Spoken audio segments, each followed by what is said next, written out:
All right. This ain't just a show. This is a platform. Veteran built, battle tested. Welcome to the Misfit Nation. Yeah!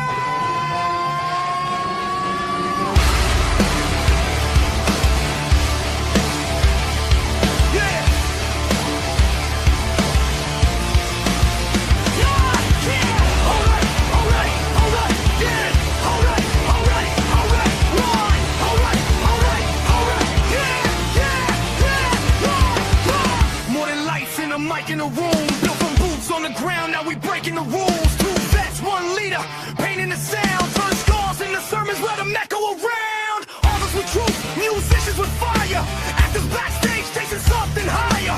Entrepreneurs bleeding just to get ahead. If you fought for your dream, yeah, you are what you said. If they told you no, if you still came back, if you fell to your knees but you stayed on track, this is your voice, this is your flame.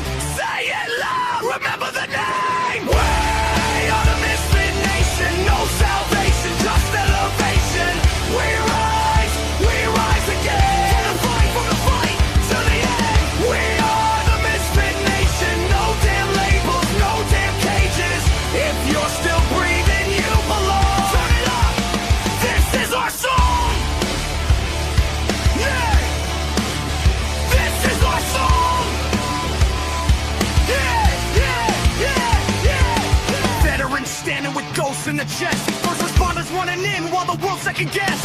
Gold star names carved deep in the soul. Your story ain't over, we carry the whole. Coaches teaching mindset, breaking the chains, turning belly alive into owning the pain. Truth over polish, scars on display. If it's real, let it bleed, that's the misfit way. If it's heavy right now, in the dark feels cold. If it's heavy right now, in the dark feels cold. If it's heavy right now, in the dark feels cold. It's Aubrey right now, we're the more than you know. 9888, don't walk alone. Veterans press 1, bring it home. Don't trade forever for tonight. You're still needed in this fight. We are the Misfit Nation, built from scars and dedication. We rise again. From the fight, to the end. We are the Misfit Nation. Every voice is vindication. From the silence to the scream, we're strong. Welcome home, you belong. You belong. You belong. Oh wait, you. Oh wait,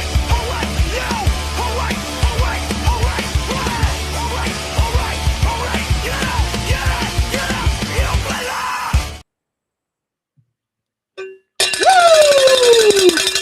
All right, welcome to April, ToosDay Crüe. It's that time to flip the page. Shake off the dust. April's here.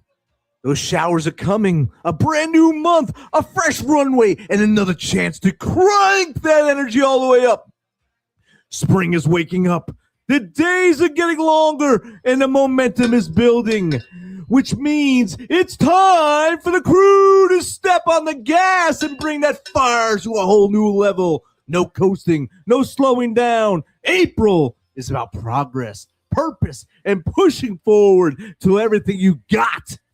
So, Steven, Jake, let's shake off whatever's left from last month and light this place up. Misfit Nation is here. The mics are hot. The energy is ready. Misfits get loud and welcome the voices of grits, resilience, and straight up ToosDay Crüe chaos. Steven and Jake, the ToosDay Crüe.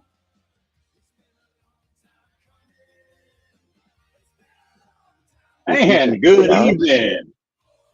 How you doing, Steven? Yeah. Lots of chaos. Lots. Hey, if you're tuning in tonight, we'd like to welcome you to this week's edition of the ToosDay Crüe. And Steven, how was your day today? You're very good, thank you. How about yours? It was wonderful. Spent the day just doing what I wanted to do. Currently out in Oklahoma visiting family. Came out here for Easter, and we got that celebrated. And we're just out here relaxing and really not doing much. Mrs. Holland spent the day antiquing, so she was very, very happy about that. Got a lot of nice, good stuff. So it's like you being at work. You're just hanging out doing nothing. I like that. That's pretty damn good. Hey, I did change a set of fuel filters today. So, Oh, ooh, yeah. So there, yeah, we got that. that's fantastic. So what do we got on board for tonight? Tonight, I don't know. We're just going to hang out. We're going to talk. We're going to BS, and we're going to get the show, going like this. Okay. All right. Well, who we got coming on tonight? Tonight, ladies and gentlemen. Oh, sorry. Tonight, we got a guest whose journey proves something we talk about a lot on this show. Sometimes the hardest battles don't happen on the battlefield, they happen after the uniform comes off. Our guest tonight is Garret Biss, retired United States Navy Marine Corps pilot, TEDx speaker, addiction recovery coach, and a man who has turned his darkest moments into a mission to help others on their way back. And Garret spent years flying for the Marine Corps. He was part of one of the most respected fighting forces on the planet. But like a lot of veterans, when that chapter closed in 2015, a new and unexpected fight began. And, we're talking about anxiety, depression, and just like a lot of us, a loss of identity. And it's the internal battle that far too many veterans face when structure and purpose of military life disappears. And like many people trying to cope with that transition, he turned to alcohol and eventually found himself facing thoughts no one should have to face alone. Yeah, but here's where the story takes a powerful turn. Instead of letting the darkness win, Garret found himself something that changed everything: mentorship, self-worth, and rediscovering the strengths that were already inside him. That journey didn't just help him recover, it gave him a new mission. Today, Garret helps veterans reclaim their identity and purpose through his program, Valiant Paths, using positive psychology, coaching, and real conversations to help people move out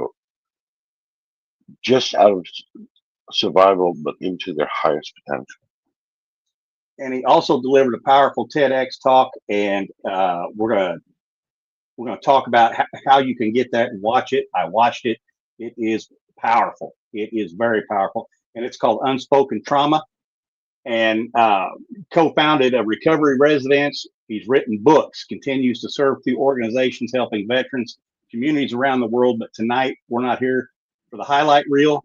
We're going to be here for the real story. We are going to talk to him and get him to talk about some of this stuff. And that's what we're going to do. So buckle up. We're in for a conversation about identity, recovery, purpose, and what it really takes to rebuild your life when everything feels like it's falling apart. Let's bring him in. Garret Biss, welcome to the ToosDay Crüe. Well, thanks for having me. I appreciate this. Appreciate this opportunity. I appreciate this platform that you guys have provided. Great to have meaningful conversations, share some insight, and hopefully share some hope and some inspiration for individuals that, like many veterans, have gone through a unique struggle, unique transition challenge. So I'm excited to dig into that and share some things I've learned, and maybe learn some things from you if you have any insight to share. I'm excited for that. All right. Well, hey, we can sure share it. we can definitely do that. Now, we gave a little bit about, we say that you was a retired Marine Corps pilot, and a little bit of what you're doing now. Why don't you just tell the rest of the Misfit Nation, start from wherever you want to start and what got us to where we are here today. Tell us a little bit about yourself. Yeah, sounds good. So yeah, I appreciate it. So I started, I guess the more important part of the story, that transition from military service. So unfortunately, and I've later come to describe this as fortunately, which we can unpack that. But unfortunately, when I transitioned from the Marine Corps, I had a similar experience to what a lot of veterans face. When we look at the veteran population, it's a population that has at least 200% greater risk for mental health challenges, for addiction or substance challenges, at least 58% greater risk for self-inflicted wounds or suicide. And sadly, not too long into my transition experience, I realized I had become a statistic. I was dealing with some of the mental health battles, the anxiety and panic attacks, struggling with some symptoms of depression. And then as I share, so quick spoiler alert. So as I share my TEDx talk, some things really began to change for me when I fortunately had an experience of suicidal ideations, that I had kind of a moment of clarity and I had an opportunity to make a decision and make some changes. And then that really kind of scared me awake in a way, kind of caught my attention to the point where it said, hey, something's going on here. You've obviously been neglecting or avoiding or numbing certain things, and it's obviously not headed in a good direction. So around that time, I was also fortunately introduced to some coaching and mentoring that wasn't intended to. I wasn't going out seeking help for the mental health challenges or the substance challenges. I was just seeking some answers, trying to seek some clarity. Like there's got to be a path out of this darkness. There's got to be some things that can be helpful in this journey. And what I was turned on to was some coaching and some programming in positive psychology, and the opportunity to work with a mentor who helped me begin to rebuild the void, or begin to fill that void inside that I was experiencing after I transitioned from the military. And the shortest version of the TEDx talk is what I share, and what I've truly come to believe and understand is that regardless of what a veteran experiences while they're in the military, that transition from military service itself can be and is often a traumatic experience for the veteran. When we realize how military service in many ways provides the way that we meet our most basic fundamental human needs for mental and emotional well-being. As humans, we have the same biological needs as all other animals out there for food, water, and shelter. But as humans, we also have some unique human needs that are necessary for that emotional and mental well-being. And fundamentally, we have a need for connection. We have this need to be part of a group, to be part of a tribe, to have a sense of belonging. With that need for belonging, we also have a need for authenticity, or a positive self-identity. We need to see ourselves in a way that we're worthy of and deserving of the connections that we cultivate. And lastly, we have this real profound need for a sense of meaning in our life. What I've come to understand, that the role of meaning in our life is that it really is what provides our capacity to endure some of the struggles or the challenges that we might face. So if you look at that transition from military service and the loss of the way that somebody has come to meet these basic human needs, that in and of itself is a traumatic experience. And it leads a lot of veterans who don't understand that, or who don't catch it quickly enough and begin to rebuild that foundation for their mental and emotional wellness, catches a lot of veterans off guard. And we see at the extreme ends where we're seeing the suicide rates that unfortunately continue to increase. We see the rates of veterans struggling with very severe mental health challenges, struggling with addiction, not able to find treatment solutions that can help them out of their situation. But that's really at the extreme. What I suspect is that most veterans are really experiencing a post-service life that is not really up to the potential, or really up to the level that they imagine for themselves and that they really desire. So that's a lot of the work that I'm doing now, is helping veterans understand that transition, understand the root of some of the challenges that they're facing, and then most importantly, helping them regain that foundation for their mental and emotional well-being, so that they can really live into their life and experience the version of their life that they desire and that they absolutely deserve. I mean, anybody who stepped forward to serve our country or to serve a cause so much greater than themselves, they deserve to have the opportunity and the resources and the support to experience the best version of their life after that service. Yeah, and finding purpose, finding, I guess, another community, another family, and, finding that support system. You have to find that, or like you said, you're just gonna continue going down.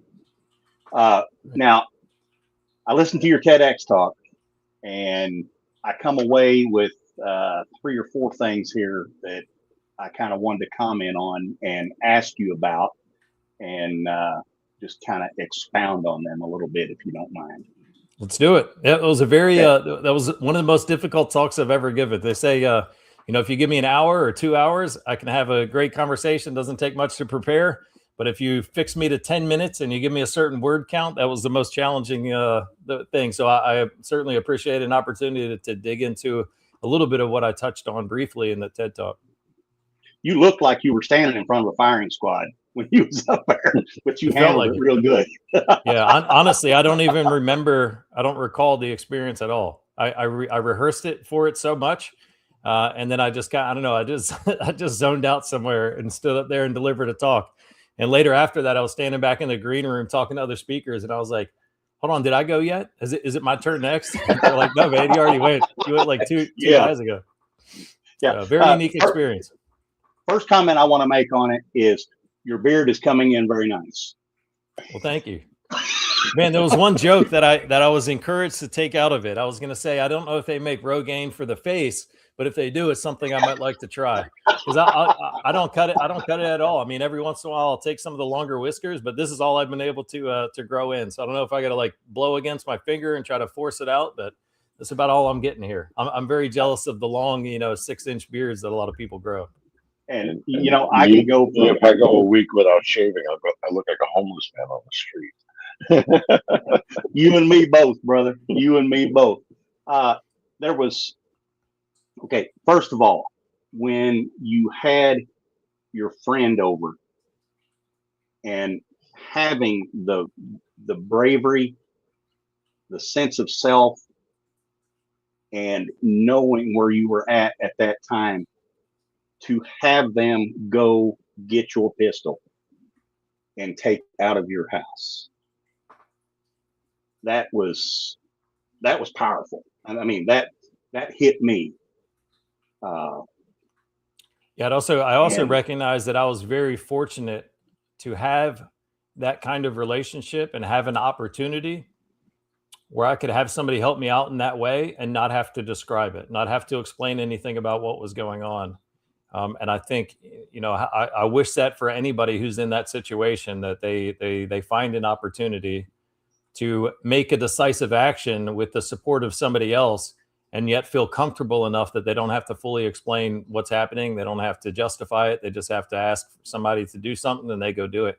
And that's really the kind of connection that we're used to in the military, right? Like there's so many things that we would do for somebody just because they ask for us to do it, or we might just show up and begin to, to support them in a certain way for all the things that we know about them or can suspect about them that they don't have to express with words. That's really how I understand like a real deep and profound sense of belonging or sense of connection.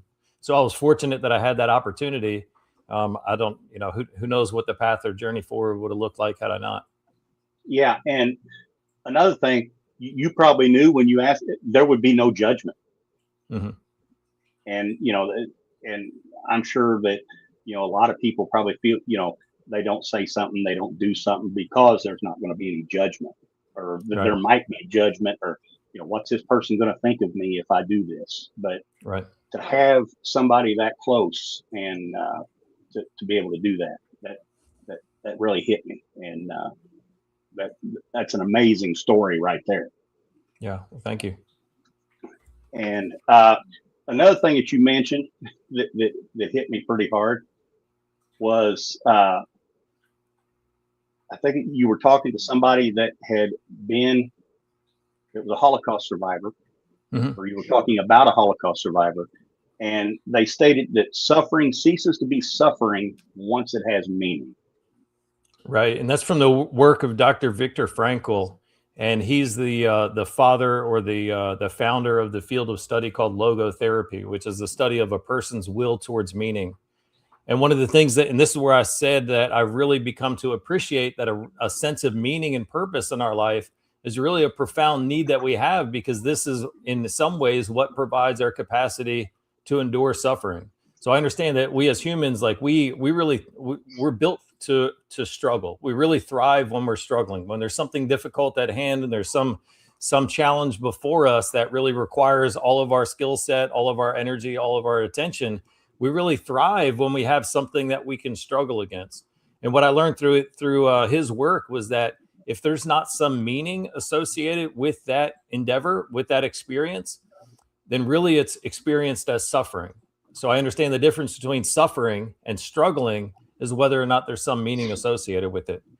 And this is something that I think is really important to understand, not just the loss of that connection or the positive identity, but when anybody, and my greatest focus is on the service member that transitioned and becomes a veteran, but I understand this to be true to some degree with anybody that goes through a major transition and loses the sense of purpose that they had in their life. This could be, empty nesters that are now, trying to find a new way. So anybody that retires from a major profession that provided a profound sense of meaning. But what I understand is that this sense of meaning provides our capacity to endure suffering. And this is really important to understand what veterans, one of the things that I was contemplating and that a lot of veterans kind of struggle with is realizing that they don't feel like they're able to perform or live up to some of the obstacles and challenges that they're facing. But it's a little disconcerting, or it's a little hard to wrap your head around, because even while you're in the service, you're living, you're going through the human experience. You're facing challenges in your life. You're struggling with finances. You're struggling with relationships. You might be struggling with some health challenges. So you have all the normal challenges and obstacles of life. Yet while you're in that uniform or while you're in the service, you tend to have a greater capacity to overcome some of those challenges and continue to march forward. Well, now you take somebody out of the service, they lose that sense of connection and the safety and the security that comes from that. They lose that sense of meaning, which provides context and that capacity to endure some of that struggle. And now the same things, the same life experiences might come up, yet now they don't feel like they're capable, or they've lost that capacity in order to deal with some of those challenges. And one of the examples that I often share is, if you to illustrate this difference between having a sense of meaning or not, if you can imagine waking up some morning and all of a sudden you find yourself, your heart is racing, you're sweating profusely, you're short of breath, your muscles begin to burn, and you just notice that these symptoms, they seem to come out of nowhere. You don't know what's causing it. It'll last for 45 minutes or an hour, and then it goes away. And then sometime later in the week, it comes back, and it keeps repeating itself for a couple of times a week. Well, you can imagine how disconcerting that would be, how much fear and anxiety that would create in your life, just having this experience that you're suffering through, and you have no connection to what it means for you. Like, what's the context? What's the meaning, or the value of this in your life? Now take those exact same symptoms, your heart's racing, you're sweating, you're short of breath, your muscles are burning, and put yourself in the context of now you're in a weight room, now you're exercising, now you're working out. Same symptoms, same physiological experience, but because you have a meaning for those symptoms and that experience, now it's not only something that doesn't create anxiety or fear, it's not even something that you want to avoid, but you might even invite that sensation a couple of times a week. That's the difference between suffering through an experience with no meaning, or experiencing the same thing, but having a sense of meaning, or a profound sense of meaning behind it. It provides that capacity for you to not only endure it, but voluntarily invite it upon yourself multiple times. Yes. Yes. And I found myself, when I first got out, doing things that put me in situations that I really shouldn't be put in, just to make myself feel that way. Right. And I have found out how to do that differently now, which is probably more healthy for me. As a matter of fact, I know it is, and doesn't scare Mrs. Holland as much. Yeah, that's right. And that's, there is a unique thing. There's no denying it that veterans were really cut from a different piece of cloth. Service members and veterans. There's some things that are unique about us. In fact, that's why I understand that there's even the term veteran exists, because they recognize that once you've been through that experience, you're never going to be a civilian again. Some fundamental things have changed about you, the way, the values, the beliefs you have, the perspective that you have, the way you carry yourself or see things. You're never going to be the same that you were before that experience.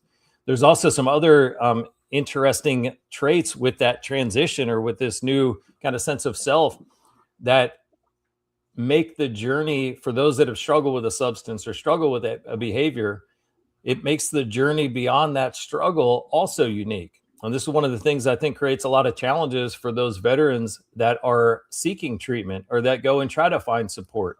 If they go and find a program that wasn't designed or developed with the veteran and the veteran experience in mind, then many times what they receive, the value, the support they receive, doesn't really map to their experience. Therefore, it's not as helpful as it could be for somebody else, because there's some unique things about veterans. I was talking to a veteran recovery coach and a mentor at a treatment court the other day, and he pointed out that when we understand pain or the motivation to stop doing something that's creating pain in your life, most people, if they're experiencing pain and you've helped them find out how to stop experiencing that, then they'll do that. Like the example that he gave was, if somebody sticks their hand in a blender and you turn the blender on and it creates significant pain, that person's naturally going to pull their hand out of it right away. So, but there's something unique about veterans and our propensity toward wanting and inviting pain and inviting suffering at sometimes because of the experience that we've had with it. Can't remember how many times I've heard that pain is just weakness leaving the body. It's a nice little slogan or a catchphrase, but really in some ways we become, we become designed, or we have this like desire to lean into discomfort at sometimes. And there's kind of the one way to understand or to explain this, something that I've realized, this relationship that we have in our mind, the vocabulary relationship that we have in our mind between suffering and the value that we have as an individual. So I understand that, a society at large, and then certainly within the military, when we think about those service members that we really revere and respect the most often people will talk about the special operators, whether the SEALs or the Rangers or the Marine Recon, as those that are most revered in the service. And one of the things that we revere, that we really respect about them, is that it's well known that through their training and through their selection process, they have to demonstrate that they can endure tremendous amount of discomfort and suffering, and yet they can still perform. They can go, they can hike 100 miles. They can go days or weeks without food. They can go with very little sleep, and yet they can still perform. And really, to a lesser degree, I think all of us in the service, we've recognized that we've been through some things that are a little bit more difficult than other individuals. Some of the training that we designed to be very difficult and to make us experience suffering so that we learn how to perform despite it. Well, the challenge is that this also can create this idea in our mind that somehow our value as a service member or our value as an individual is somehow correlated with the amount of suffering that we can endure. So this can be a major barrier to these veterans or an individual that begins to suffer more than they're used to in their own life and can't find a way to navigate out of it. It can be a major barrier to seeking help or to raising your hand and saying, hey, I need some help here. Because in some ways we can internalize this suffering, and our ability to endure that suffering is somehow representative of our value. And then if we admit that we can't endure the suffering, we might interpret that as though we're admitting that somehow we're not as valuable as we thought we were. So there's a lot of kind of nuanced differences in the mindset, in the character, in the beliefs, and the value system that veterans have that create some unique challenges with them seeking that help. And this is what I think reflects in that the statistics that I mentioned earlier about the rates of mental health and substance challenges. Yeah, and you're talking about the suffering. I don't know how long or how old you are, but I remember when you talk about suffering. When I first joined the military, if you weren't suffering, you weren't a good soldier. Well, hey, first sergeant, I need to go to sick call, and immediately right there, right. It's like, you don't need to do that. Suffer through it. And right. I think we're just we're mentally taught that by our. And I understand the value in the context and in a certain situation. Like I understand why they tried to instill that into us, because if you get a cold or you got a little flu when you're forward deployed and there's a mission in front of you, you've got to be comfortable enough with yourself that you can live through that. So I understand where it serves a purpose. And I also understand how devastating that can be and how much we need to unpack and retrain that, because if these same belief systems carry forward, then we got guys that are accepting more and more rocks in their rucksack, and they're trying to carry much more through life than what they should before they ever seek help. Yeah. Plus, I don't want a guy coughing up a lung while I'm laying in an ambush. So, right. This is from We the People. Go ahead, Stephen. From our friend on TikTok, We the People veteran, tonight whispers a simple truth. The person you're becoming is shaped most by choices no one sees. Very true. Very true. Absolutely. And I think we got to. And pain doesn't hurt. Dalton, 1989. Yes. And Nina Barnes on Facebook said, Did the depression felt by service members when they removed themselves worsen as they removed themselves completely from the tribe? I'd say certainly, and there's a lot of reasons for that. So let me gather some mental notes so we can unpack this a little bit. So for one, we as humans, we are biologically hardwired for connection. There's many natural functions that happen in our body that require a sense of connection. It's even our capacity to regulate emotions. So when we do things that are pro-connection or pro-social, simple activities like laughing together with somebody, embracing somebody in a hug, experiencing something new with somebody else that you feel comfortable with. These are all activities that one of the things they do is it releases oxytocin in our body. You might have heard of oxytocin as like the love hormone or the bonding chemical, but one major benefit of oxytocin is that it also activates our parasympathetic nervous system, and it helps us process and reduce the cortisol and the adrenaline that build up in our body. This is one of the reasons that we really need connection in order to be able to function. Also, as tribal creatures, it's wired into us that we need to be part of a tribe. So, it's no secret that we are not the fastest, we are not the strongest animals on this planet, yet we seem to be the apex animal on this planet. The things that we can do when we come together with a group are just as, magnificent today. But if you think tens of thousands of years ago in a hunter-gatherer tribe or in a small community, you needed to be connected to that community in order to meet your own basic needs for survival. To get food, to get water, to have shelter, to have somebody protect your back while you're sleeping or while you're taking care of something. You needed connection in order to be able to facilitate your survival. So this is still very ingrained and hardwired into us. And one of the worst implications is for somebody when they feel like they've lost that sense of connection. One of the things is it puts them in a survival state. It really puts them in that fight or flight state. They've lost the mechanism for which they can feel safety and security, and they've lost the mechanism for which they can easily regulate their emotions.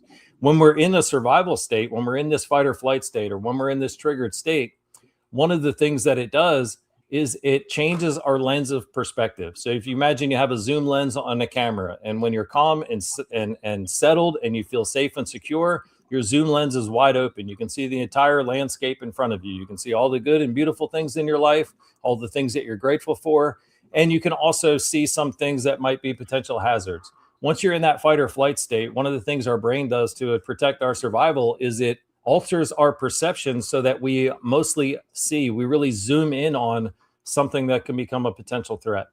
This can be potential threats beyond us, potential threats in the environment. It could be obstacles that we're facing, some challenges that we're going through in our life. Those become at the forefront of our mind and can really cloud our ability to perceive anything else.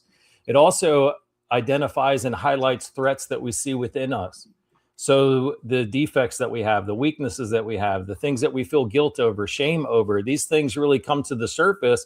And now our whole perception or perspective is defined by these negative aspects. Now, this isn't like a sick and twisted thing that our mind does in order to punish us. It's really something that's done in order to protect us. Because if you're in that survival state, if you're in that fight or flight state, you need to be able to identify anything that's a potential threat. Just like if you're sitting in a public space and you're enjoying a nice conversation with somebody, and all of a sudden the lights go out, there might still be some music playing on the radio or on a piano. There might still be some nice smells from the cafe that you're sitting near. But all of a sudden in the survival state, you're not able to experience any of that. You're only able to listen for any sounds that might be indicative of a certain threat.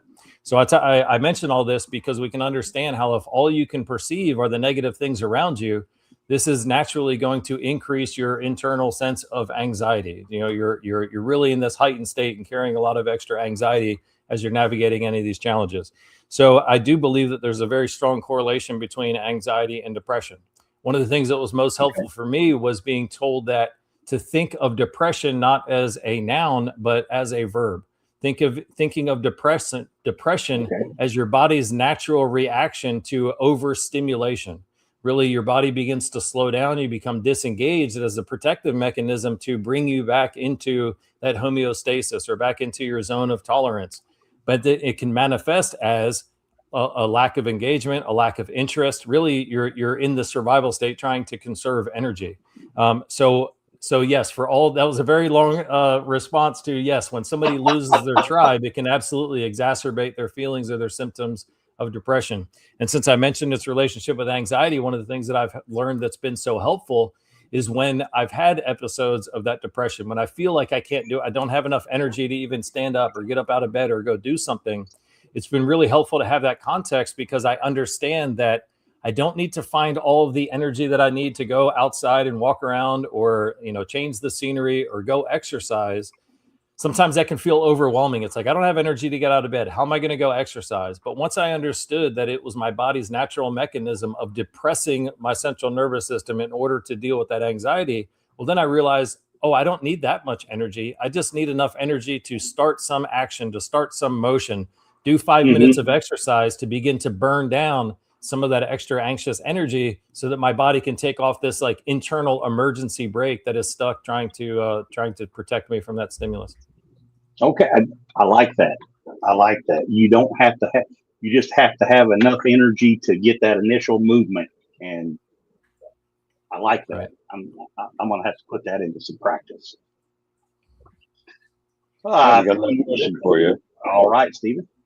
Big E, Little D wants to know, Garret, when you first left the Marine Corps, what was the hardest part about losing your identity? Thanks for that great question. Thank you for asking.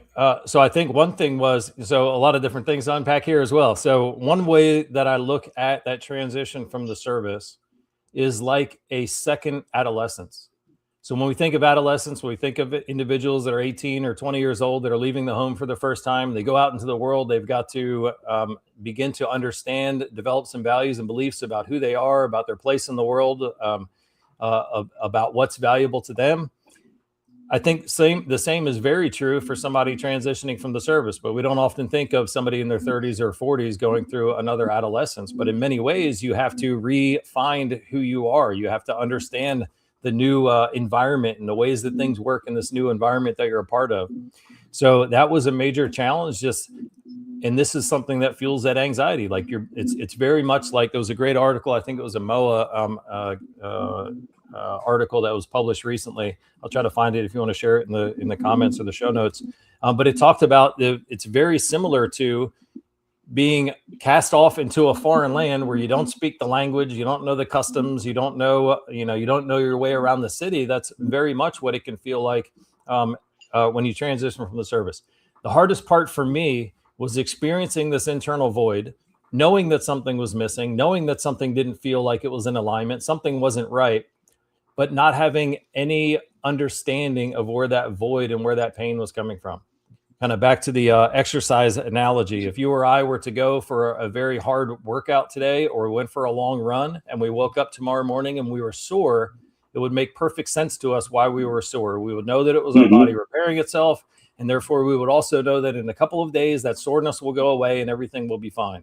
Well, if you woke up in the morning and you felt that same pain in your body, but you had no idea where it came from, it can be very hard to have any clarity or hope that things are going to change. So that was one of the biggest challenges for me, was being like, where did this come from? What is causing this pain? What is this internal void that I have this propensity to try to numb and escape from? Because if I can't understand where it came from, then I also can't see a clear path that it's ever going to change. And I think if veterans get stuck in that place long enough, then they can lose hope that things will change. And then their life just becomes one that they're merely trying to survive instead of really living it to their full potential. And then the last thing I'll share about this and some reflection that I've had that's helped me better understand this. So I'll just speak from my experience. So in the Marine Corps, the moment that I graduated from basic training and I was accepted the title of being a Marine and I started to wear this uniform, there was this beautiful and powerful, like uplifting sense of ego or sense of self that came from being a part of this organization and this uniform that I wore. One of the ways I think about this is like a dichotomous ego. So I understand dichotomous to be two opposing parts kind of operating in opposite directions. And ego in this sense, just our sense of identity, our sense of self, our understanding of who we are and the value that we have. So on this one hand, I had this really uplifting force of, providing a sense of value, providing a sense of worth because of this organization that I'd been allowed to become a part of. But at the same time, I recognize, at least in the Marine Corps, it was a very hyper-competitive environment. There was always, you were always mindful of those people that could run faster, that were getting better scores on their tests, that were advancing faster than you. You're always very mindful of that. And in this competitive environment, there's also this real, mutual pressure to help everybody else around you continue to improve and evolve and become stronger and develop new skills. So at this, so it also creates this this kind of self-deprecating view of yourself by recognizing ways that you need to, or that you think that you need to improve. So back to this dichotomous ego, in this one sense, you put that uniform on, you have this part of your internal self that's really lifting you up and supporting your confidence, your sense of self, your personal value. But then you have this opposing force that's saying like, yeah, you're awesome, but you're not good enough yet. Like you're awesome, but you need to continue to evolve and you need to continue to strive. Well, of these two voices, this angel and this devil that we have inside of us that are defining our sense of self, which one of these two voices do you lose when you take that uniform off for the last time? Most often we lose that uplifting force, that positive sense of self and our sense of self-worth, but we don't often lose that self-deprecating, internal dialogue that says like, you need to be better, you need to continue to improve and evolve. So that's another major contributing factor, I think, to the mental health challenges and the identity challenges that veterans experience once they take that uniform off. Yeah, and to kind of touch on that a little bit, you're talking about the competition and the fierceness of everything. Something I found when I hit the civilian sector after service, when I was in the service, if I failed at something, or if one of my soldiers failed at something, if I failed at something, I had someone there to lift me up, brush me off, say, hey, you can do better. You're going to do better. I'm going to help you do better. And then when I hit the civilian world, there's a lot of people out there that just want other people to fail to make themselves feel good. And that really didn't jive well with me. But yeah, and the military is more of a unit competition. Like we want you to be better because you're a part of the unit, and it's that rising tide that raises all ships. And then out in the civilian sector, it's, I'm trying to rise myself up by bringing everybody else down. It's not about me and them as part of a team, but it's about me and me, doing the best that I can so I can rise up. And if that means pointing out, or that means capitalizing on where somebody else has fallen short, then that's the individual game that's played. Yes, very much so. Very much so. Stephen, I think we got a couple questions in there. Yes, we do. Damn Sam 3 wants to know, what moment made you realize alcohol wasn't helping you cope anymore? Thank you for that question, Damn Sam. Yeah, that's a great question. So I think it was really an evolution of my relationship with alcohol. So one of the other things that I did around that time that I was really at the rock bottom, I was in denial about the role that alcohol had in my life. And I was saying like, hey, I can control this. It's not that bad. I was becoming more mindful of some of the negative consequences of it, but I also wanted to test myself. Maybe this was that Marine, the sadistic part of being a Marine, but I say, you know what, I'm going to put this down and I'm going to test myself. And for at least 40 days, I'm not going to touch anything. And I survived that 40 days. It was through the holidays, through Marine Corps ball season. So, there was a lot of kind of triggers and reminders to me. And fortunately through that, I began to realize, become more aware of some of the costs that was happening. Also at this time, I was doing a lot of self-work. I was doing some things to help find a new sense of meaning and purpose in my life. Really the biggest shift or transition for me was when I started to do some things that helped me regain a sense of positive self-identity, helped me at least connect with myself first. So I think the first connection that we really need to facilitate and we really need to cultivate is our positive connection with us. So if we don't feel that we're worthy or deserving of connection with others, then it's very hard to establish any mutually beneficial or any nurturing relationships. So I was going through a process of reconnecting with myself. In one way to think about this, back to that lens analogy, and one way to think about this is I was being shown and I was being helped to expand that lens once again, not just merely focusing on all the things I disliked about myself and all the weaknesses and challenges and all the guilt that I carried, but also expanding that lens so I could reconnect with and value and take ownership of some of the things that were also true, some of the strengths that I had and some of the wins and successes that I had in my past.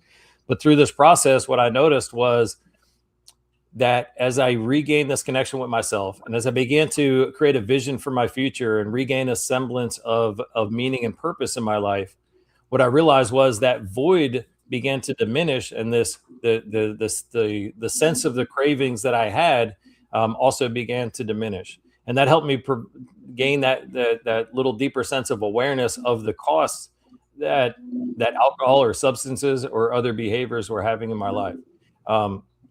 Yeah, there's so much more to get into here. I wish we had 8 hours that we could kind of unpack all this, but I think it's a great question. And that's really what helped me see and understand that was when I had some things in my life that I was more excited about, and there were reasons I want those costs and consequences again. That's really the biggest thing that helped me change, a lot of behaviors in my life, was realizing that, yeah, it might be nice to have a drink or two tonight, but you know what? I'm so excited about the thing that I'm going to be working on tomorrow. Like, I don't want to lose any energy. What I've really come to understand about a lot of substances of misuse is that in some ways it's borrowing future joy and borrowing future energy to experience it right now. And when I started to see my relationship with alcohol in that way, then I began to appreciate more that the great time or the better time that I might have tonight, it's actually taking away some energy and some of my ability to invest in and experience joy from some things tomorrow. So these were some awarenesses that I began to have that really helped me change my appreciation or my relationship with alcohol and with other substances. And there was one more thing there. It was right on the tip of my tongue. Maybe it'll come back. And I want to add something to that. I didn't realize the things that I was missing when I was drinking until I quit drinking. Mm. That's what I was going to talk about. Thank you. So, and that's what I was going to say. These things that we use to help avoid or escape or numb some kind of sensation or emotion in us, we can't selectively numb just the bad stuff. So we can't numb the pain. We can't just numb the remorse. We can't just numb the loneliness. We also numb our ability to experience joy and happiness and gratitude. And during this first little test that I did of this, extended fast from alcohol and from some other substances, that's one thing that I began to appreciate is, I'm able to experience, in the good times, in the middle of the day, I seem to have this little bit deeper sense of appreciation and happiness just about some, meaningless or just some kind of trivial things that I'm experiencing in my life. And when I recognize that this capacity to experience the good things began to, it wasn't atrophying anymore. It began to regrow. That also helped further my appreciation for some of the negative effects of the substances and behaviors in life. Now, I'm not for or against anybody's definition of their recovery journey or their relationship, with any kind of substance or behavior. Nor in my personal journey did I need to completely remove all substances and behaviors before I could begin my journey in recovery.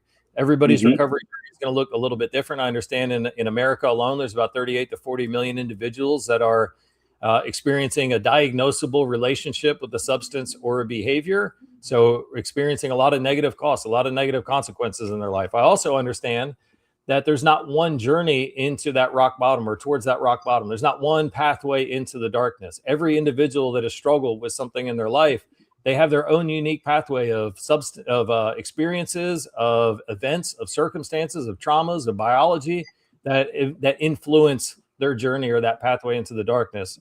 So similarly, there's not one pathway. There's not 10. There's not 100 or 1,000 pathways out of that darkness. I think there could be as many as the 38 or 40 million unique pathways from somebody's struggle to where they want to get to. So I do run an addiction recovery residence in Eastern North Carolina. And one of the things I'm a huge proponent of is individuals finding the pathway that's best for them. Now that has to come with a caveat. And the caveat is just because you go to try some kind of treatment, or just because you go to one variation of a support group meeting, if you're not comfortable there, you got to do some real self-reflection and decide, is it because you don't, the truth that they're sharing cuts a little too deeply. Yeah. You're just too uncomfortable to do some of the things that they're asking you to do. Or Is it just that they're, what they're bringing up, their pathway, the framework for their pathway to recovery is not the right best fit for you? Because what I want for everybody is to find, first and foremost, to define what they want their life to look like. We say recovery. Sometimes that can be from substances. It can be from behaviors. It could be from some harmful habits or some limiting beliefs, some thought habits. That recovery, I want somebody first and foremost to define what they want their recovery to look like. So I'm not a clinician, but as a recovery coach, I work with a lot of people in recovery. It's never my job to tell somebody what their life or what their recovery should look like. It's up to the individual. Everybody's journey is going to look different. Everybody's, best version of themselves is going to look a little different. It's also not up to me to prescribe or to demand or to enforce any particular pathway, so long as an individual is trying to, find what that pathway or what that journey looks like for them. So I just share that as a blanket. If there's something in your life that you don't like and you want to change it, well, go find the best tools and resources and approach out there to make the changes that you want. And you define what you want the end state to look like. And maybe as you take some steps in that direction, your desired end state changes a little bit as you become more aware of some things that you're capable of and things that are possible for you. Yes. I think that kind of leads us into our next question, Stephen. Yes. Sanwell's Diego wants to know, how did mentorship change the way you approach recovery? Yeah, great question. So as I mentioned, or at least alluded to, when I went out and was trying to find something to help me change my state and my experience in life, I didn't intentionally set out just to find something to help me with the substances and behaviors or the mental health conditions. And what I was introduced to was really a lot of mentoring and coaching in this field of positive psychology. And I understand, if you're not familiar with the term of positive psychology or how it differs from other psychology, I love the analogy of a hot air balloon. So if you can imagine a hot air balloon that's floating at some place, some elevation above the ground, and you want this hot air balloon to go higher, imagining now that the elevation of the hot air balloon is somehow representative of how well somebody is doing in their life. So if the hot air balloon sinks down, then they're into the darkness. They're struggling a little bit more. If that hot air balloon goes higher, then that means that they're flourishing or they're thriving more in their life. They're more successful in their life. Well, if we want to increase the elevation of this hot air balloon, there's really two different ways that we can do it. First thing is that we can find any weights that are attached to the basket, and we can cut some sandbags. We can toss some weight out of the basket. And as that load lightens, it will naturally be able to lift higher into the sky. The other way that we can help the hot air balloon go higher is simply by turning on the burner, by putting some more heat in the hot air balloon and creating some more lift so that it can get to a higher place. So I share this analogy because this is the way that I understand the difference between traditional psychology and positive psychology. Traditional psychology, from my understanding, is really a pathological look at the things that are holding somebody down. What are the diseases? What are the symptoms? What are the diagnoses? What are the weights or the sandbags that are holding this individual down and preventing them from experiencing a better version of their life? Positive psychology really looks at an individual through a different lens. It doesn't say what's wrong with you. It says what's right with you. What are the things that are going well? What are the innate strengths that you have? What are the things that you've done well or that have expressed well in other areas of your life? And how can we capitalize on that to make some growth and progress in other areas of your life? I also like this analogy because it makes it very clear on how a support system or a pathway that addresses both of these. If we want to get as high as we want, as possible into the sky, then why don't we address kind of both of these? So what I was really introduced to through my mentorship was this positive psychology approach. It was helping reconnect me with the worth and the value that I had inside of me as an individual. It helped me zoom out that lens and not just see my defects and see my flaws and the mistakes that I've made in my past, but to also recognize and take ownership of the things that were good and also true about me. Some of the many wins and successes that I've had in my life, some of the innate strengths that I've had. And this began to expand my, kind of my perspective. First, my relationship with myself, and then it helped me see myself as somebody who is worthy and capable of having a sense of meaning and purpose in my life again. So I began to envision that. And I'm sorry, I can't remember what the original question was, but I hope that that was the idea that came to mind. I hope that effectively answered it. Was it defining my pathway to recovery? Yeah. So back to this analogy, the positive and traditional psychology. So if you think of somebody who helps an individual with mental health conditions or substance related conditions, we typically think of clinicians. So counselors, therapists, psychiatrists. These individuals, they from my understanding, they more work in that the traditional psychology realm. It's helping identify somebody what's wrong with them, and then what can we do to mitigate some of these negative things that are holding you down or holding you back. And positive psychology really looks at the other side of it. So this is what's really helped change my understanding of recovery, or my perception of recovery, as a non-clinical mental health provider. So as a recovery coach or other individuals or peer support specialists, really operating in this non-clinical realm of supporting an individual, I understand that it's my belief in the work that I do, it's necessary and it's mandatory to look at that positive psychology lens to help somebody expand on and leverage and capitalize on the good things that they have in them. Because the way I see it, if that hot air balloon is sitting on the ground, if that basket is laying on the deck and there's no upward lift, there's no upward force created, you can do all of the clinical and the pathological treatment that you want. If there's nothing lifting that individual up, then it's always going to be sitting on the ground. So I think it's very necessary to at least focus on both aspects of an individual's life experience and their recovery journey. I've got some books, and I'll share a link here to some resources on my website. But one of the books that I published, it was a really short workbook, and it's called The First Steps to Thriving in Recovery. And this really brings this positive psychology lens to that recovery experience. And one of the reasons that I created it, and some of the people that have enjoyed it the most, are either clinicians that work with individuals in recovery or sponsors that are working with a sponsee in their recovery journey. Because a common message that I hear and a common frustration that a lot of sponsors have is they say, hey, I've been working with this guy, I've been working with this girl, and they just get stuck. Like they're just not able to keep progressing. Yep. And my answer, my question is, oh, let me guess, they're stuck on the fourth step. They're stuck on identifying all of their defects and all of the mistakes that they've made in their life. And they of course they're like, yeah, how'd you know that? I say, okay, well, let's imagine this individual's journey in recovery. They're often at the worst place that they've ever been in their life, mentally and emotionally, when they hit that rock bottom. Once they make that step and they have this desire to change. If you've got zero self-esteem and zero sense of self-worth and zero confidence in who you are and what you're capable of, and you see yourself in a horrible light, how much capacity do you have to continue to cut deeper into your sense of self-identity and continue to point out more defects and more challenges? So I say that because for this so one of the first exercises I always introduce to somebody on a recovery journey is I sit down with them. I say, okay, make a list for me of 100 wins and successes that you've had in your life.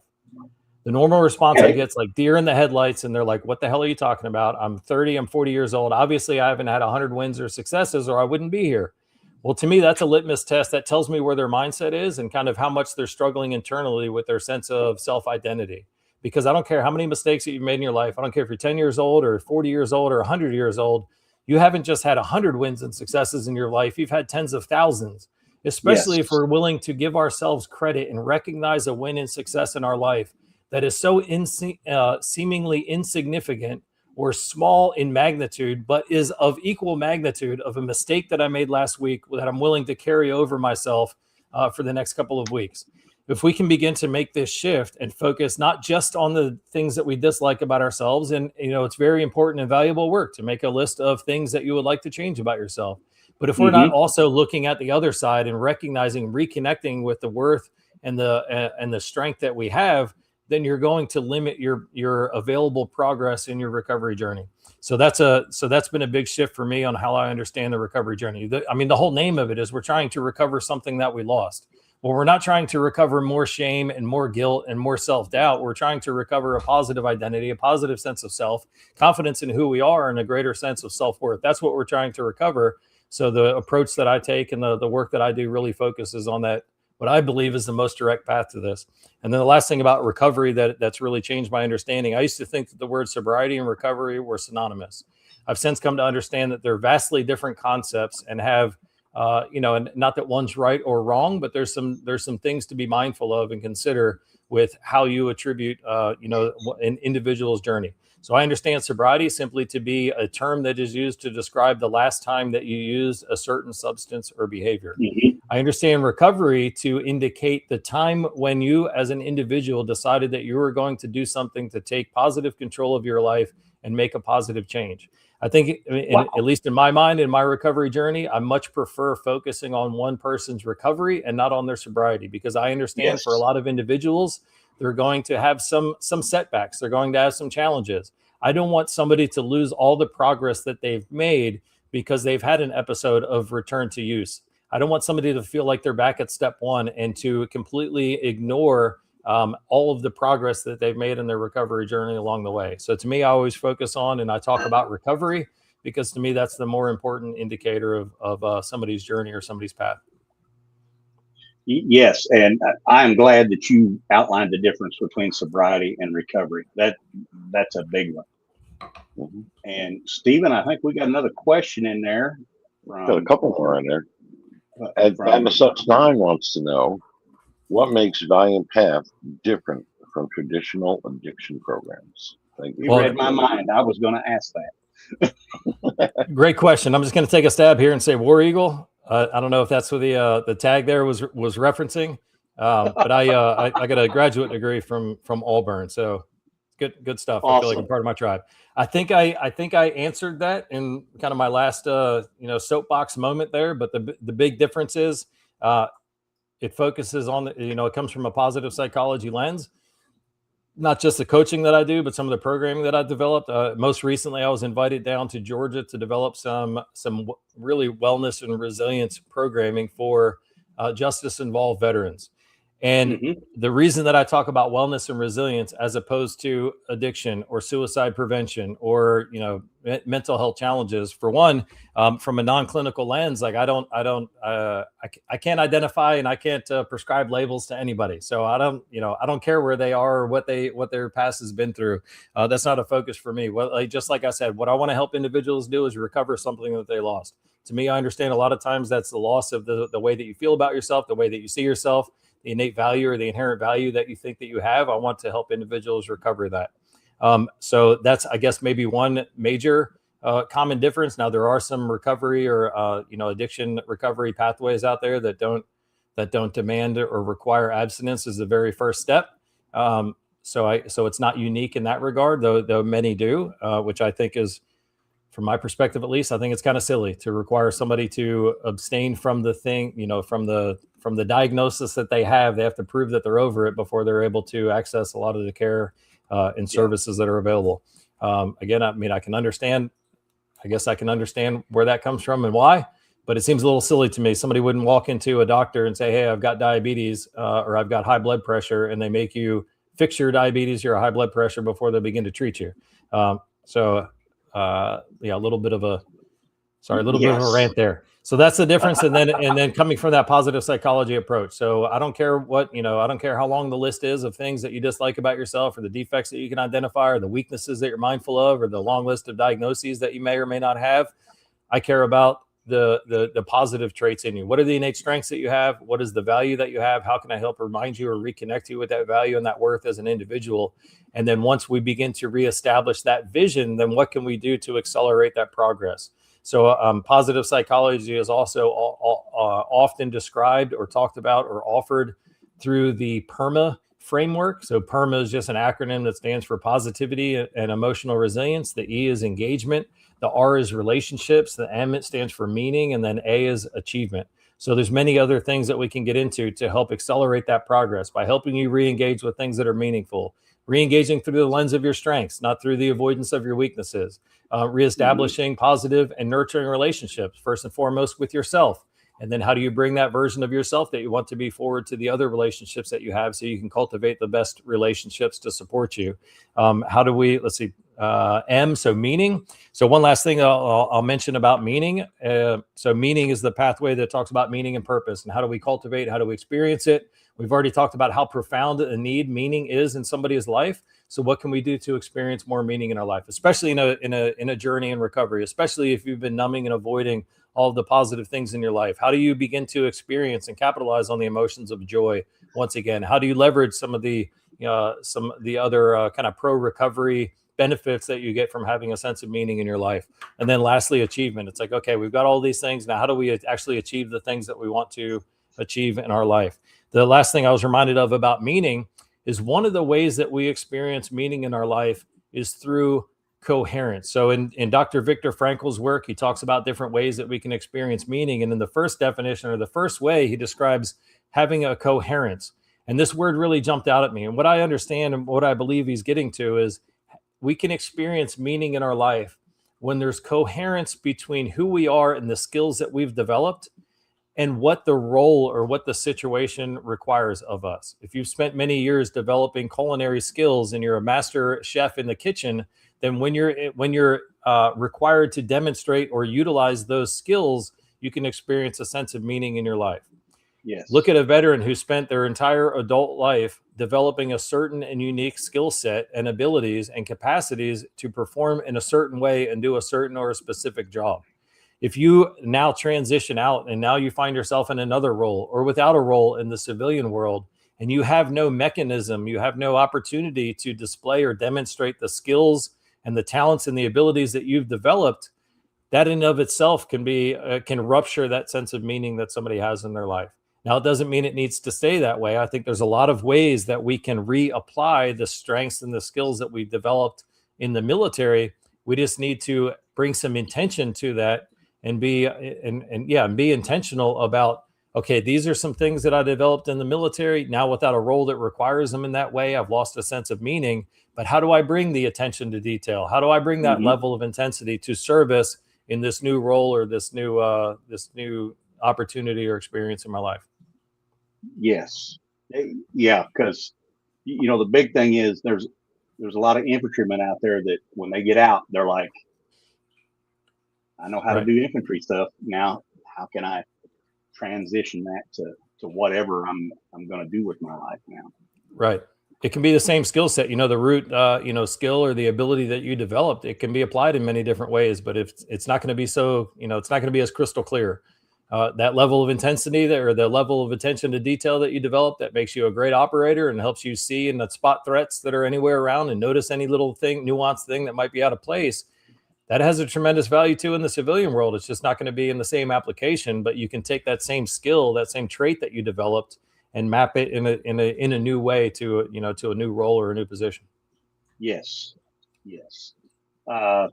Stephen, you want to pop that next question up here? Yeah, sure. At Malik, Drew Terry wants to know, what do you hope people, especially other veterans, take away from your story? Thank you for the question, Malik. Yeah, great question. Thank you for that. So when I did the TEDx talk, really there was two reasons I did it. Well, the first one was really I wanted to help plant a seed and connect veterans with this message of this the experience of transitioning from the military.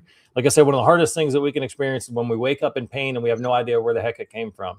So I at least wanted to plant a seed in the veteran's mind. So if they did begin to experience some of that darkness or some of that struggle, that they had a framework to understand that they were just going through a natural human experience. There's a clear reason why they're struggling and why they're suffering. And if they can understand that, then it can be much easier to see that there's a clear pathway or there's a reason to have hope that things can change and things can be better. The other reason I shared that message was really to help connect the non-veteran audience with that veteran experience. I've seen that there's this stereotype or there's this understanding, maybe culturally wide, that if a veteran is experiencing mental health challenges or struggling with a substance, then, that must stem to something that they experienced on the battlefield. Of course, that the veteran has PTSD because he, experienced some horrific thing on the battlefield. Well, while sadly that is true for some veterans, it's not true for most veterans. There's many more veterans that never leave the wire, that don't get into, a gunfight, that don't see a roadside bomb explode. Yet most veterans have some version of this traumatic experience when they transition from the military. So I wanted to share some insight to, the wider audience so that they could better understand and connect with. There's a lot of individuals that aren't veterans that always ask me, how do they connect more with that veteran if they don't understand anything they've been through? So that was the other purpose of this TEDx talk, was to help map or help demonstrate how the veteran experience, though it is unique, that it is a veteran transition, a veteran experience, the human emotions that they're feeling and the human needs that they have, those aren't unique. We all have these needs for connection, for authenticity, and for meaning.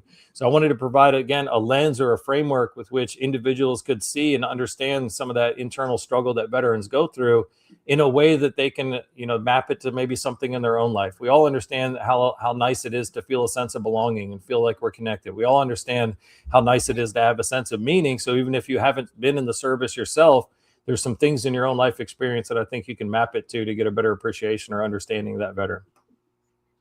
Okay. And,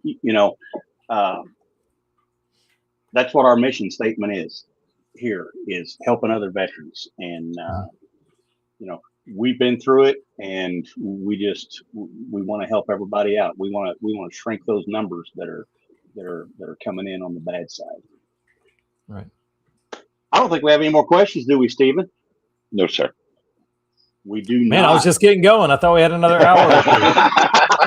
I tell you what, we could sit here and we could talk. I think what you're doing is just amazing. So we're going to go ahead and cover it now. What if somebody wants to reach out to you? How can somebody reach out to you, and how can somebody get your books? And I want to, first of all, when he puts his website up there and tells us how we can get in touch with him, go to that website, listen to that TEDx talk. That was probably the most powerful 10 minutes that I have listened to in a long time. And Garret, I thought it was amazing. Thank you. I appreciate that. I'm glad to hear that it connected with somebody. Sometimes we have a message inside of us, and and I just believe I was the conduit to relay that message to the world. So when I hear that it was received, then I just feel like I did my a good job as the steward of that message, and was help get it out there. It was a message that needed to be put out there, and you did wonderful. So how do we get in contact with you, or how does the Misfit Nation get in contact with you if they want to read some of your books or get some of your services? Yeah, great question. So I just put a link in the chat. I know that's internal here, but if you want to put that in the scroll, or if you want to share that. So yeah, there you go. So just GarretBiss.com. And then I created a special link for the audience where you can go to /show notes. And there's some of the resources. There's one on there that I want to point out. It's right there, that Veterans in Recovery series. And actually, I'll put another link here, and I'll try to share it in the comments when we get off of this. But for anybody who is kind of recovery curious or knows a veteran that's in recovery, one of the things I often hear from veterans is that the treatment, the support groups they're going to, the things that are shared with them, it doesn't really seem to map very well to their experience. So I created a short series that's called Veterans in Recovery, where I talk about some of the unique things, not only the unique challenges, but also the unique opportunities that veterans have that are seeking recovery. So it's a free playlist. Anybody can view it on YouTube. It's 8 videos in total. Each one's maybe the longest one's 5 minutes. So very kind of accessible and digestible message there. But it's called Veterans in Recovery. If you were to scroll to the top of that notes page, you'll see a link to it up there, a button that you can click on to go find it. Okay. There it is right there. All righty. That looks all right. And please, if any other questions come in after this, or there anything comes up in the future that you want to talk about, anybody in the audience, if there's something that an idea or a question that came to you today, and you want to reach out and have more conversation about it, please do. I'm most active on LinkedIn, so if you're going to send me a DM, That's probably the best place to do it. And certainly, check out my website, or you can send me a message through there as well. But anything I can do to help bring some light and bring some hope back to the veteran community, or answer questions for non-veterans that have a veteran loved one, I'm always happy to do it. All right. Now I got a tough question for you.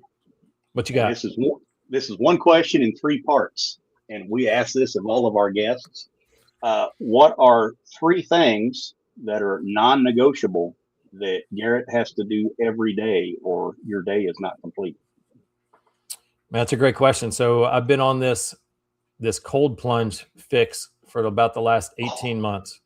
So every morning I get up, and one of the first things I do in the morning is I step into my tub. It's right now about 38 degrees, and I spend 3 minutes in there.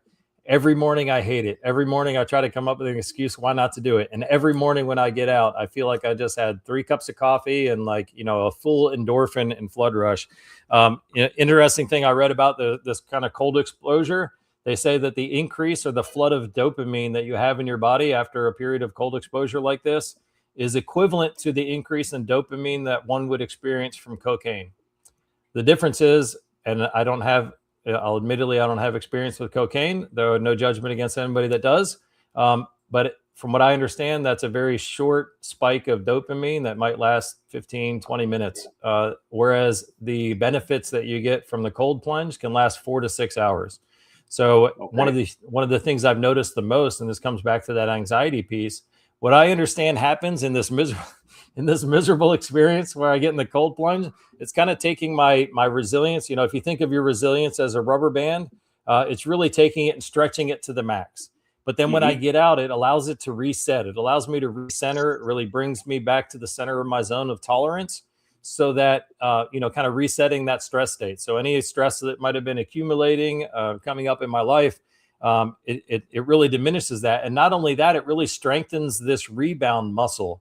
So I was driving, I have a 99 Jeep Wrangler, and I was driving one hot morning last summer, and my 3-year-old son was in the back seat. And as I was driving along, he caught my attention. So I looked behind me real quick. I looked up, and there's this Corvette that decided to stop and make a left turn on a double yellow line.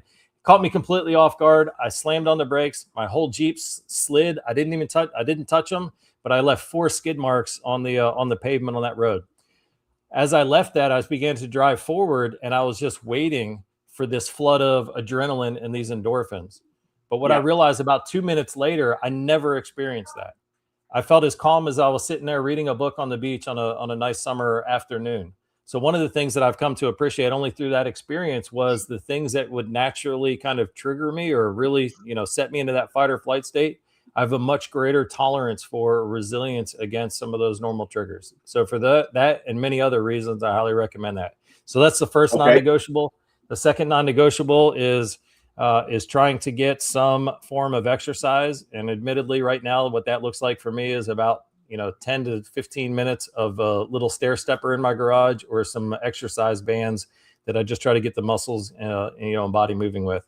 Let's see. A third thing, I guess, would be water. And I could come back and have a whole nother episode about water and talk about the nonprofit that I've done, some water work, but I certainly value that. And then a 4 and 5 probably be nicotine, caffeine, any other things that help with brain function and neuroplasticity and those sorts of things. But certainly cold plunge, a little bit of exercise, and I think I'll say the third one's definitely connection. So connection with yourself, connection with something in your life that reminds you of the worth and the value that we have. We live in a pretty difficult society, a pretty difficult life experience. There's a lot of things out there that are trying to tell us that we're not good enough just as we are. One statistic I heard was that there's about $7 trillion spent every year on marketing and advertising. So with billboards, with radio ads, with social media ads, just all this money spent. And I think really at the end of the day, there's one core message that every ad is trying to relay to you. And somehow or in some way, you're not good enough unless you were to spend your money on this thing. So whether we're aware of it or not, we're inundated with constantly reminders or suggestions that we're just not good enough and lovable just as we are. So I think we need some kind of daily practice or reminder of some of that worth and some of the value that we do have.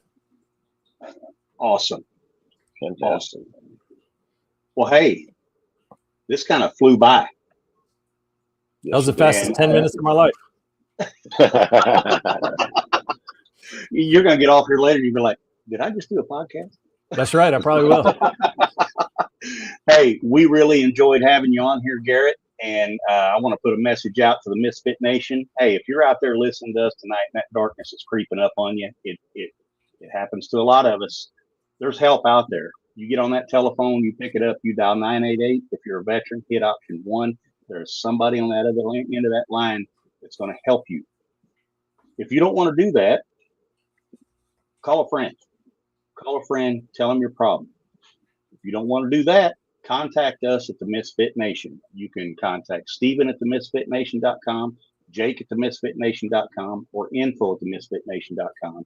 Drop your phone number in there. We will get in touch with you, and we will do our darndest to get you the help that you need, because Misfit Nation, tomorrow will not be as beautiful without you in it. Amen.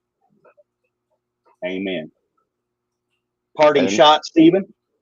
Well, don't forget, we are live Sunday, Tuesday, and Thursday.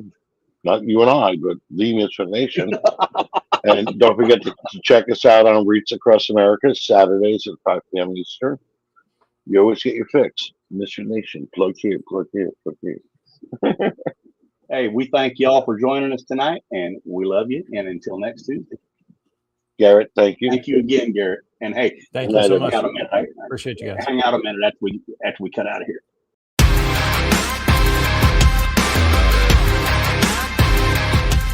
Thanks for checking us out and being a part of the Misfit Nation show. Don't forget to visit our website at themisfitnation.com. That's themisfitnation.com. Check out all our past episodes and get some of the great Misfit Nation gear for you and your family. As always, be humble, stay hungry, and keep hustling because we are Misfit Nation. Misfit Nation.